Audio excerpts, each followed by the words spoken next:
Hello, everyone. Welcome to today's show. My name is Spencer Walsh. We thank you so much for joining us here on today's show. This is what we got for you. How the New York Times is making war with Iran more likely. That's our last story today. But first, Donald Trump assails Robert Mueller, drawing some pretty startling and strong rebukes from the Republican Party. Before the Saudis visit, the administration implores Congress to not block military aid for them. Why that is a very bad idea, and the administration is very, very wrong. And then we get to the New York Times story. All right, we got a great show for you today. Had a great little party, a little bash for the anniversary last night. A 1-year anniversary of Newsflash, and yeah, we got cake and everything. Oh. Just amazing, and it was really great. Anyway, so thank you so much for your support, and we are ready now to get started with the show. So here is what we got. All right, so pretty much what's happening right now is President Trump on Sunday abandoned the strategy of showing deference to the special counsel examined Russia's interference in the 2016 presidential election, lashing out at what he characterized as a partisan investigation and alarming Republicans who feared he might seek to shut it down. So there is some Republicans, like the fat little boy Matt Gaetz, who are pretty much like, yeah, let's just shut it down. Who cares about the consequences? Let's just kill it. Let's just get it all over with. And there's Lindsey Graham, who's like, if they fire Robert Mueller, there'll be holy hell to pay. But like, how's that exactly gonna happen? Like, you're telling me you're gonna get impeachment? No, you're not. All right, so just not gonna happen. All right, so Trump has long suggested that allegations that he and his campaign conspired with Russia to influence the election were a hoax and part of a witch hunt. Is thought we called the whole thing a witch hunt. But until this weekend, he largely heeded the advice of lawyers who counseled him not to directly attack Robert Mueller III, the special counsel, for fear of antagonizing prosecutors. So Robert Mueller, he's not going to take this anymore. And if he continues to attack him this week, which he probably will, I mean, I wouldn't be surprised if he's tweeting up in the West Wing right now, watching Fox and Friends, based on what we know about him. So there could be, I better check my phone. There's probably tweets right now, it's actually worth checking, believe it or not. I know it sounds silly, but it's kind of true, because he's not going to be afraid to antagonize prosecutors. He was probably, if I know Trump, I know he was just probably barely holding back about what they were saying, about what they were saying every day, pound the drum. It's just getting to a point where they might do something. I just don't know what they'll do. That's the tough thing. I don't really know what they'll have. I don't know what the point is, what they're trying to prove, or they're trying to prove money laundering, or they're trying to prove collusion. Who knows? We'll figure it out. So Trump wrote on Twitter, why does the Mueller team have 13 hardened Democrats, some big crooked Hillary supporters, and 0 Republicans? Another Dem recently added, does anyone think this is fair? Yet there is no collusion. The attack on Mr. Mueller, a longtime Republican and former FBI director appointed by a Republican president, George W. Bush. He was a Republican appointee. That's something a lot of people don't remember, because normally it's the Democratic side that investigates the opponent, that investigates their political opponent. That's just kind of how it works, and people were kind of just trusting of them, believe it or not. It may sound weird, I know, but that's kind of how things operated back then, in times like Watergate, etc. George Bush drew immediate rebukes from some members of the party who expressed concern that it might presage an effort to fire the special counsel. Such a move, they warned, would give the appearance of a corrupt attempt to short-circuit the investigation and set off a bipartisan backlash. If you tried that would be the beginning of the end of the presidency, because we're a rule of law nation. Senator Lindsey Graham of South Carolina, an ally of the president, said on State of the Union.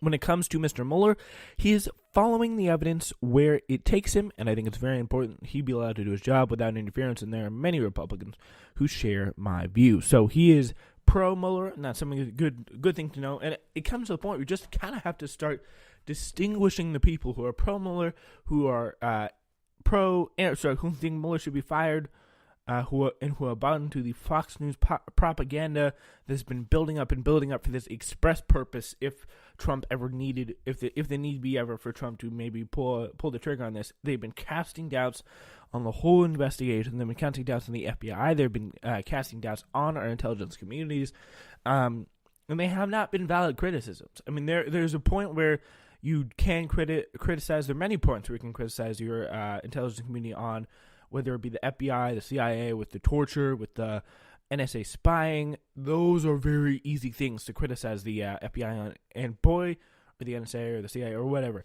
But they deserve those criticisms. What they don't deserve criticism is this particular area, because in this particular area, they seem to be doing a fine job and doing what they need to do in order to find some good old-fashioned law and justice here. So that's kind of the most important thing. Are they getting what they need to do, or getting what they need to do, get done? So yeah, now, among them was obviously Senator Jeff Flake, someone who chaired Lindsey Graham, who is not a big Trump fan, and he appeared on the same program, State of the Union. People see that as a massive red line that can't be crossed. He urged Trump's advisors to prevail on him not to fire Mueller. We have confidence in Mueller. Representative Trey Gowdy, Republican of South Carolina, one of the biggest pushers of the Benghazi investigation, said if the president was innocent, he should act like it and leave Mueller alone, warning of dire repercussions if the president tried to fire the special counsel. I would just counsel the president, it's going to be a very, very long, bad 2018, and it's going to be distracting from other things he wants to do, and he was elected to do. Gowdy said on Fox News Sunday, let it play out its course. If you've done nothing wrong, you should want the investigation to be as fulsome and thorough as possible. So if that's what you want, that will really clear you of all doubt, clear you of all suspicions, and that could be probably the most effective thing. And it was a very clever strategy there by Trey Gowdy, because that's effective advice to give on a place like Fox News, where you got pretty much your entire base watching, or a good portion of your base watching, and the people who vote for you, who put you in that seat from South Carolina, and you gotta put off the true, clear, and very obvious presentation that you are not. You think Trump's innocent, but you don't like the way this is going with this special counsel investigation here, and that is the point. That is the point that we are at, where even Trey Gowdy, who is one of the most party Republicans out there, has to come out and saying, you know what, maybe this just isn't the greatest of ideas here. Like, we need to come to that reality. So that's just pretty much the amazing thing. So House Speaker Paul Ryan of Wisconsin issued a statement, likewise warning Trump to just back off. As the speaker has always said, Mr. Mueller and his team should be able to do their job, said Ashley Lee Strong, the spokeswoman. His counterpart, Senator Mitch McConnell, had no comment, as did a number of other top Senate Republicans here. So that's interesting. They are staying out of it, which could be interesting when it comes to a possible, if he does fire Mueller, that'll be interesting to see the reaction. Will they just unload, or will they just be like, have that no comment reaction? I'm sure that will not play well. Something tells me that will not play well exactly at all. Yeah, so late in the day, the White House tried to douse the Fuhrer in response to media speculation and related questions being posted to the administration. The White House yet again confirmed the president is not considering firing the special counsel Robert Mueller. Ty Cobb, a White House lawyer, said in a statement. The president's tweet followed a statement by Trump's personal lawyer, John Dowd, who looks like that guy. Literally looks like someone he should be wearing like a cap, a plaid cap, and sitting in the English pub taking a pint, mate. He literally looks like looks like he has a buck teeth. It's kind of creepy.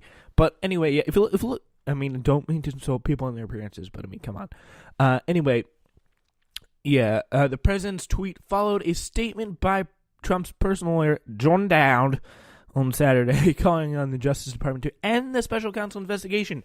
Trump followed up that evening with a tweet arguing Mueller probe should never have started, in that there was no collusion and there was no crime.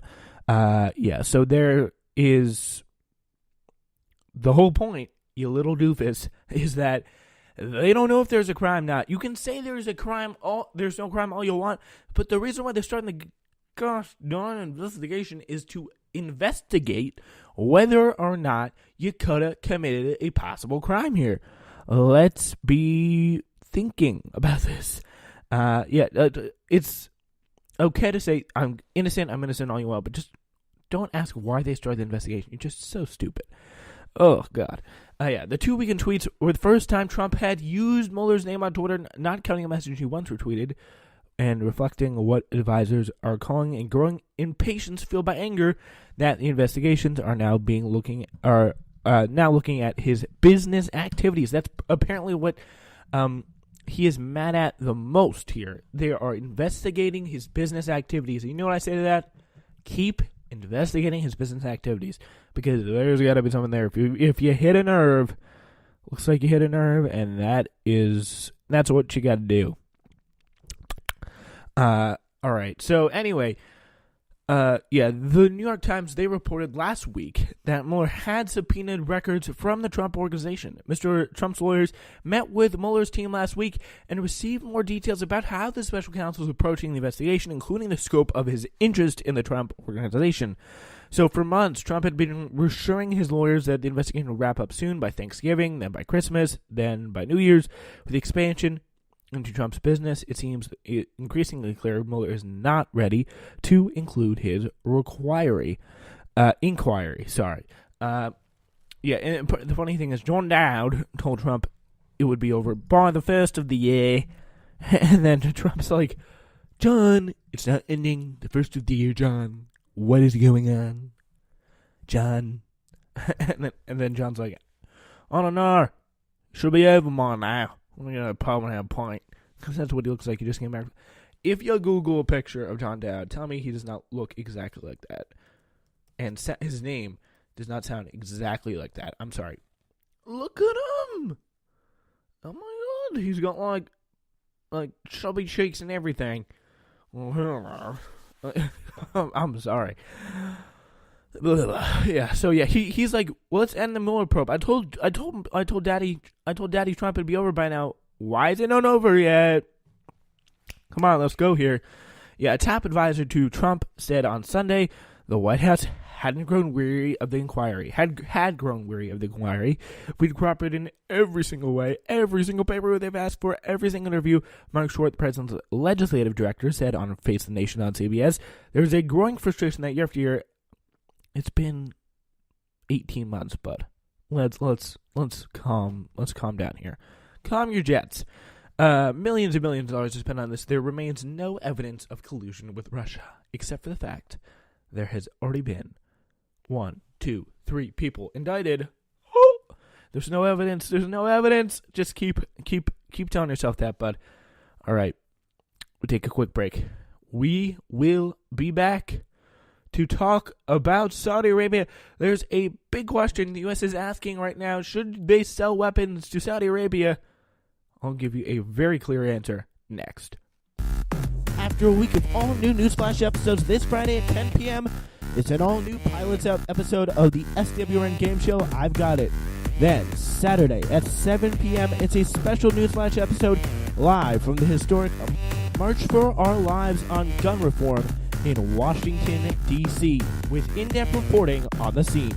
Sunday at noon, The Spencer Walsh Show is all new with Zach Lifschultz. It's a week to remember, only on the Spencer Walsh Radio Network. This is the Spencer Walsh Radio Network. Your show will return in just 4 minutes. Pendo on the beat.